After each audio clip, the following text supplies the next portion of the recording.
陈子彤的话让马兰当时如坠冰窖，他没有心情去反思自己的请求是不是有些过分，他只知道一直在被德福德山惩教所罩着自己的陈子彤，现在不再过问自己的死活了。惴惴不安的马兰一个人坐在床上，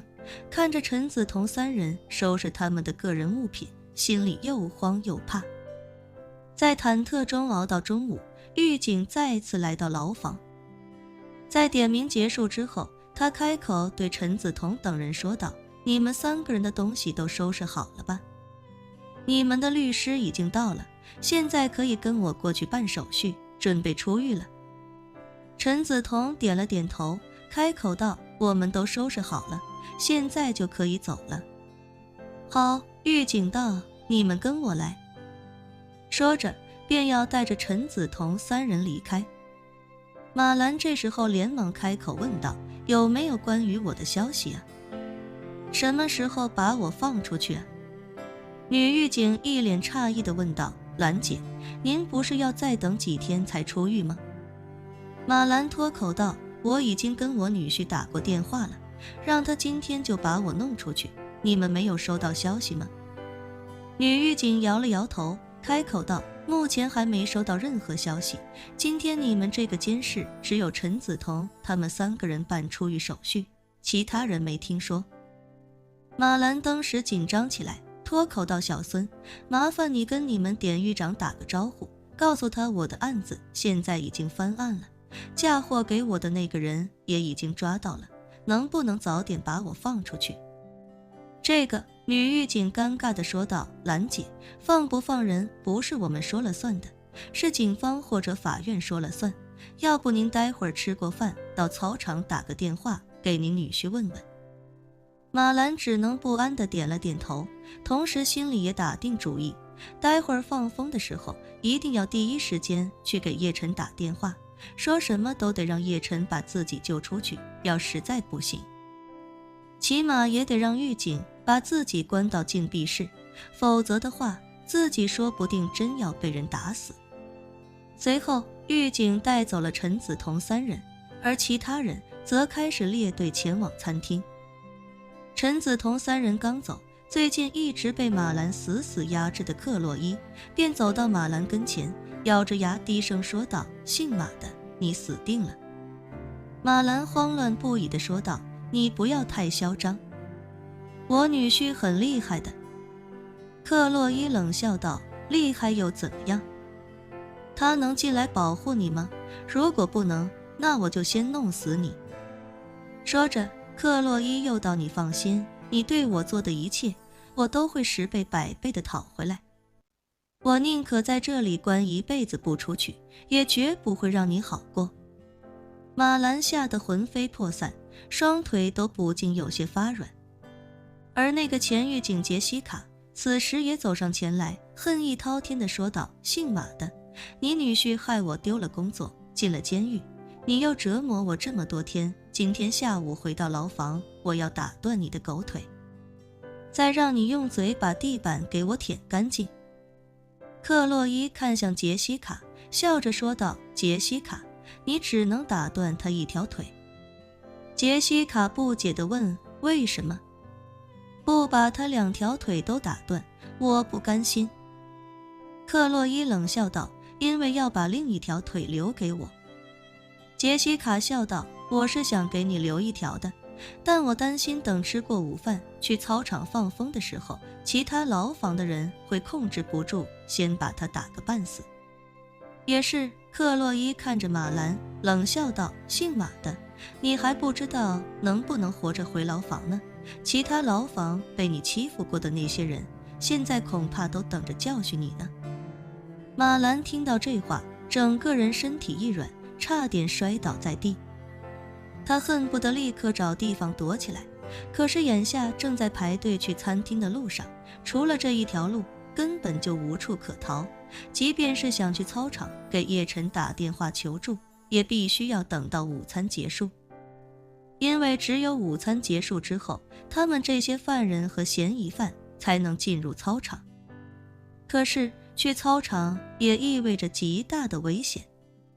因为操场上经常会发生暴力事件。在贝德福德山惩教所，同牢房的人一般都在牢房里解决争端，但不同牢房的人只能在操场放风的时候才能有动手的机会。马兰之所以能当上贝德福德山鬼见愁，就是因为之前他几乎每天放风的时候都会让陈梓彤他们几个教训其他牢房的人，把其他牢房的牢头都教训一遍之后，他也就自然而然地成了整个贝德福德山惩教所的大姐大。可是这也意味着他在贝德福德山惩教所早就树敌无数。现在他失去了庇护，待会儿放风的时候说不定会被人打死。马兰的内心已经无比绝望，生怕自己这100多斤今天就交代在这儿了。跟随着大部队来到餐厅，整个餐厅的犯人都知道马兰已经失去了靠山。一时间，不少人看他的眼神都充满了敌意，甚至许多人恨不得现在就冲上来把他暴打一顿。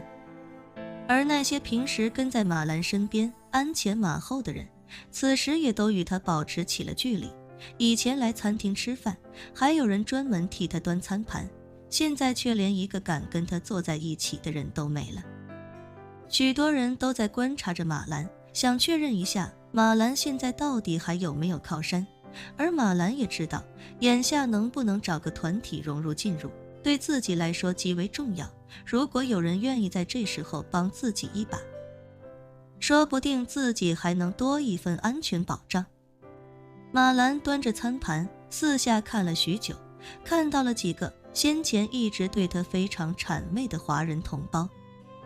这几个华人同胞原本住在马兰隔壁的牢房，马兰和他们本来是没什么交集的，不过在马兰成为贝德福德山鬼见愁之后，有一天他们几个在放风的时候一起找到马兰，声泪俱下的表示自己牢房里有一个美国牢头总是欺负他们，希望马兰能够看在同胞的面子上帮帮忙，让对方不要再欺负他们。为了让马兰出手，他们求马兰帮忙的时候，甚至齐刷刷地在马兰面前跪成了一排。马兰当时正处于嫉妒膨胀的阶段，见对方对自己这么恭敬，而且又是同胞受了欺负，所以立刻爽快地答应下来。他直接让陈梓彤3个在放风的时候把那个美国牢头暴打了一顿，以至于那个美国牢头现在还在医务室躺着。而这几名华人同胞因为有马兰的庇护，在他们的牢房里竟然直接翻身成了新老大。自那之后，这几人每天吃饭放风的时候都会围在马兰跟前嘘寒问暖，真是要多恭敬有多恭敬。所以眼下的马兰心想，对方既然欠了自己一个大人情，这种时候说什么也得伸出援手帮自己一下，起码也得保住自己别在放风的时候被打。于是他便端着餐盘迈步向着这几人走了过去。可是当他刚到对方几人跟前，准备坐在他们几人旁边一个空座上的时候，其中一人立刻用腿搭在了那个空座上，一脸冷漠地说道：“这里有人了。”马兰下意识地说道：“小张，这不空着呢吗？”说着他连忙对那人说道：“小张，看在姐之前帮过你们的份上，求你们帮姐这一次，只要你们能保护姐一下，让姐待会儿能去操场给女婿打个电话就行了。”